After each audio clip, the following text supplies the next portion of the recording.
Hello guys, നിങ്ങളൊക്കെ പള്ളിയിൽ പോയോ? ഞങ്ങളും പോയേ. ഞങ്ങൾ പോയിട്ട് കുറച്ച് ദിവസമായി. അത്യാവശ്യം നല്ല തിരക്കും കാര്യങ്ങളൊക്കെ ഉള്ള ദിവസം തന്നെയാണ് ഞങ്ങളും പോയത്. അപ്പോൾ ഞങ്ങൾ പോയത് നൈറ്റാണ്. നിങ്ങൾക്കറിയാൻ പറ്റും, പള്ളിയിൽ നൈറ്റാണ് കൂടുതൽ വൈബ് ഉണ്ടാവുക. അപ്പോൾ ഞങ്ങൾ പള്ളിയിൽ മാതാവിന് മാലയും കൂടാതെ മെഴുകുതിരിയൊക്കെ കൊടുത്തു. എന്നതിന് ശേഷം ഞങ്ങൾ നേരെ പുറത്തോട്ടേക്ക് ഇറങ്ങി. നേരെ ചന്തയിലോട്ടേക്കാണ് പോകുന്നത്.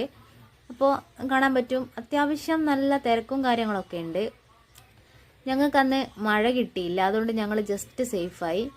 അപ്പോൾ ചന്തയുടെ ഉള്ളിലോട്ടേക്ക് കയറുന്ന സമയത്ത് നിങ്ങൾക്ക് വഴിയരികിൽ കുറച്ച് പേര് പൂവ് വിൽക്കുന്നത് കാണാൻ പറ്റും. അതെന്താണെന്ന് വെച്ചാൽ, ഇവിടെ പള്ളിയിൽ വരുന്നവർ അവരുടെ നേർച്ചയുടെ ഭാഗമായിട്ട് പൂവും കൂടാതെ മെഴുകുതിരിയും വാങ്ങിയിട്ട് പള്ളിയിൽ സമർപ്പിക്കുന്നുണ്ട്. അതിൻ്റെ ഭാഗമായിട്ടാണ് അവരിങ്ങനെ പൂവ് വിൽക്കുന്നത്. അപ്പോൾ ചന്തയുടെ ഉള്ളിലോട്ടേക്ക് കയറി കഴിഞ്ഞാൽ നമുക്ക് നമ്മുടെ പണ്ടത്തെ കുട്ടിക്കാലം ഓർമ്മ വരും. നമ്മൾ ചന്തയിലൊക്കെ പോയി കഴിഞ്ഞാൽ ഇത് നമ്മുടെ കയ്യിൽ മസ്റ്റായിരിക്കും.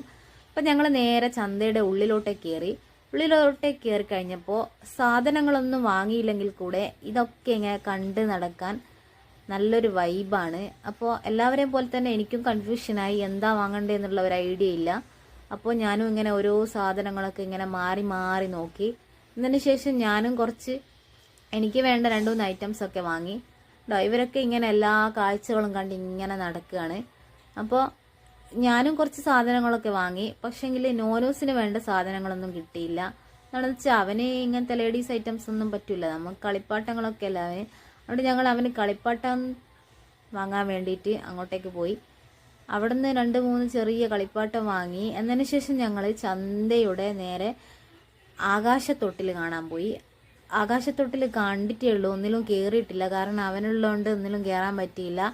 ജനിച്ചതിന് ശേഷം അവൻ ഇതൊക്കെ ആദ്യമായിട്ടാണ് കാണുന്നത്. അതിൻ്റെ ഒരു എക്സൈറ്റ്മെൻറ്റ് അവൻ്റെ മുഖത്തുണ്ട്. ഇതെന്താ സംഭവം എന്നുള്ള ഒരു അന്താളിപ്പ് അവൻ്റെ മുഖത്ത് നിങ്ങൾക്ക് കാണാൻ പറ്റും. കണ്ടോ? അപ്പോൾ ഞങ്ങൾ ഇതൊക്കെ കണ്ടതിന് ശേഷം ഞങ്ങൾ നേരെ വീട്ടിലോട്ടേക്ക് പോയി. പോകുന്ന വഴിക്ക് ഞങ്ങൾക്ക് മാതാവിൻ്റെ തേര് കാണാനുള്ള ഭാഗ്യം ഉണ്ടായി.